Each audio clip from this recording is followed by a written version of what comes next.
Please like and subscribe to my YouTube channel Kids Moral Stories. कहानी जंगल का रखवाला। एक ज़माने में एक घने और पुरस्कार जंगल में लूना नामी एक तन्हा भेड़िया रहता था। लूना अपने झुंड के दूसरे भेड़ियों की तरह नहीं था। उसके पास चांदी का एक गैर मामूली कोट था जो चांदी से चमकता था और उसकी आंखें नीले रंग की गहरी पुरफितन साया थी। उसकी इनफरादियत ने उसे हमेशा अलग रखा था और उसने अपने साथी भेड़ियों की सोहबत पर जंगल की तन्हाई को तरजीह दी।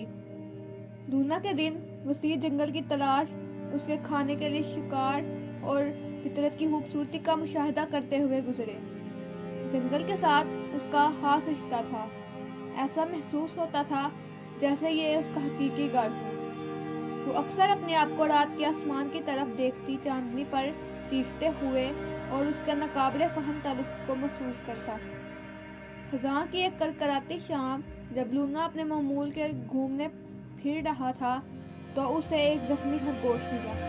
उसकी पिछली टांग एक गिरे हुए दरख्त की शाख के नीचे फंस गई थी और वो बचने के लिए जद्दोजहद कर रहा था। लूना एहतियात से खरगोश के करीब गया। उसके शदीद हवास उसकी आंखों में खौफ का पता लगा रहे थे। बराह करम मुझे तकलीफ ना दे, खरगोश ने सरगोशी की। ताहम लूना का नन्ही महलूक को नुकसान पहुंचाने का कोई इरादा नहीं था। इसके बजाय उसने अपने ताकतवर जबड़ों से भारी शाख को एहतियात से उठाया, खरगोश को आज़ाद किया।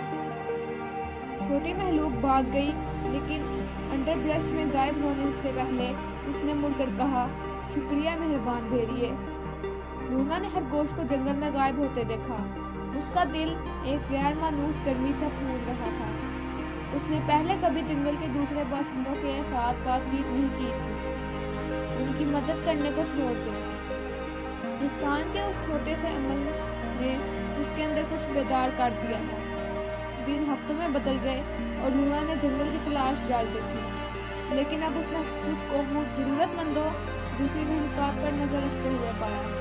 उसने एक नौजवान गिलहरी को कांटों की उलझन से बचाया, एक खोए हुए जानवर को उसकी मां को तलाश करने में मदद की और यहाँ तक कि उसे भूखी लोमड़ी के साथ पकड़ने में भी शरीक किया गया। जैसे जैसे मौसम सरमा करीब आया, लूना की जंगल के एक नरम हाफिज के तौर पर शमूलियत बढ़ती गई। चारों तरफ से जानवरों ने उसकी मदद तलब की, ये जानते हुए कि उस पर भरोसा किया जा सकता है। बदले में लूना ने एक गहरा मकसद महसूस किया जिसका उसने पहले कभी तजुर्बा नहीं किया था। वो अब अकेला भेड़िया नहीं रहा था, वो जंगल की मुहक्कम हाफिज था और बदले में जंगल ने उसे गले लगा लिया था। एक खास तौर पर सख्त सर्दियों की रात एक शदीद बर्फानी तूफान जंगल पर उतरा। बर्फ का ढेर लग गया और हवा दरख्तों में से चल रही थी। लूना जानता था कि जंगल के जानदार बहुत खतरे में होंगे, इसलिए वो उनको चेक करने के लिए निकला। उसने खोखले दरख्त के तने में रकून का एक कुंबा लिपटा हुआ पाया। परिंदों का एक ग्रुप अपने घोंसलों में कांप रहा था और बहुत से दूसरे गर्म रहने के लिए जद्दोजहद कर रहे थे। लूना ने फैसला किया उसे कुछ और करना चाहिए।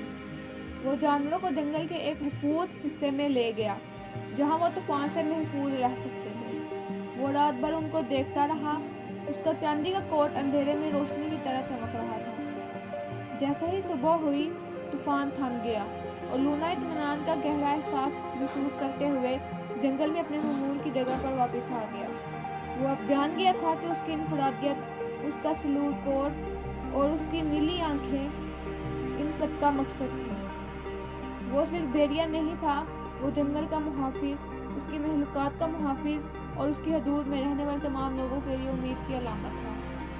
इस दिन से आगे लूना का अफसाना दूर दूर तक फैल गया और जंगल की महलूक उसे अपने नजात दहिंदा के तौर पर मानती थी। उसे अपनी हकीकी दावत मिल गई थी और जंगल के मुहाफिज के तौर पर अपने किरदार को कबूल करते हुए उसने अपने ताल्लुक और मकसद के एहसास को दरियाफ्त किया था जो उसे इतने अरसे से दूर कर चुका था। लूना अकेला भेड़िया जादू जंगल का दिलो जान बन चुका था और उसकी चांदी की मौजूदगी आने वाली नस्लों के लिए उम्मीद की किरण की तरह चमक रही थी।